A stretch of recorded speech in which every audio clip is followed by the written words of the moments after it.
নমস্কার বন্ধুরা, রন্ধনের বন্ধন চ্যানেল থেকে সবাইকে স্বাগতম। আবার একটা আমি নতুন রেসিপি নিয়ে চলে এসেছি। খুব সহজ উপায়ে ঘরে থাকা উপকরণ দিয়ে চটজলদি বানিয়ে দেখাবো বেগুন ভাপা। আমি তো বেগুনের অনেক কটা রেসিপি শেয়ার করেছি, আজকে ভাবলাম আপনাদের সঙ্গে এই বেগুন ভাপার রেসিপিটা শেয়ার করি। গরম গরম ভাতের সঙ্গে দুপুরবেলা খুব ভালো লাগে এই বেগুন ভাপা।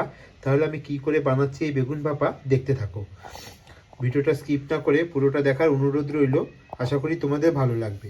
আমি এখানে কালো বেগুনটা নিয়েছি, তোমরা সাদা বেগুন দিয়েও করতে পারো। যেরকম বেগুন পাও সেই বেগুন দিয়েই করতে পারো। বেগুনটাকে ভালো করে ধুয়ে কেটে আমি নুন হলুদ মেখে নিয়েছি। আর এখানে আমি মিক্সিং জারের মধ্যে 4-5টা কাঁচা লঙ্কা, গোটা জিরে, 1 চামচ শস্য পোস্ত নিয়ে নিয়েছি। এর একটা ফাইন পেস্ট আমি তৈরি করে নেব। এবার আমি বেগুনগুলোকে লাল লাল করে ভেজে তুলে নেব। আমি কড়াইতে তেল দিয়ে দিয়েছি। তেলটা গরম হলে আমি বেগুনগুলোকে ভেজে তুলে নেব। তেলটা আমার গরম হয়ে গেছে। এবার আমি এক এক করে দিয়ে বেগুনগুলো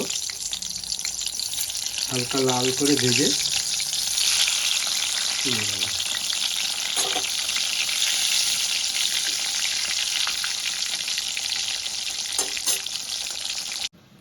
আমি এটা এবার একটা ফাইন পেস্ট তৈরি করে নেব। বেগুনগুলো আমি এরকম লাল লাল করে ভেজে নিয়েছি। এবার একটা প্লেটের মধ্যে তুলে নেব। আর বাকি বেগুনগুলো আমি এইভাবেই লাল করে ভেজে তুলে নেব। আমি বেগুনগুলো ভেজে এরকম মোটা মোটা করে কেটেছিলাম, লাল লাল করে ভেজে তুলে নিয়েছি। বেগুন ভাজার যে তেল আছে এই তেলের মধ্যে যে আমি পেস্টটা বানিয়ে রেখেছি সেটা দিয়ে দেবো।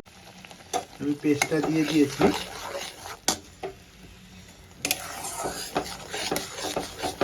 এবার আমি নুন আর হলুদটা দিয়ে দেবো।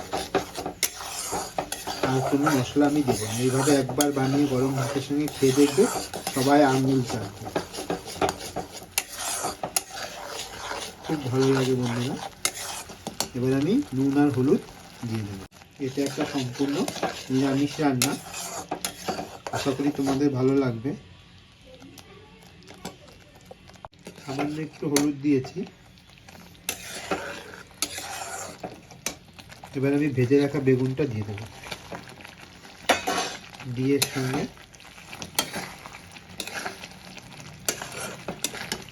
গ্যাসের ফ্লেমটা কম করে দেবো।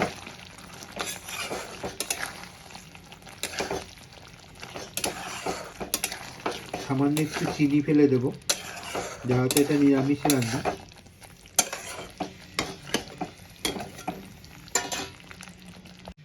আমি একটা পাত্রের মধ্যে ঢেলে নিয়েছি।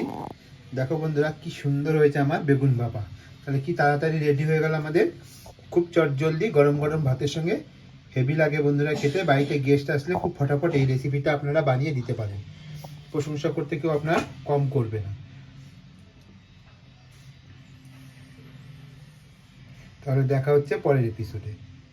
আমি গরম গরম ভাতের সঙ্গে সার্ভ করে নেব।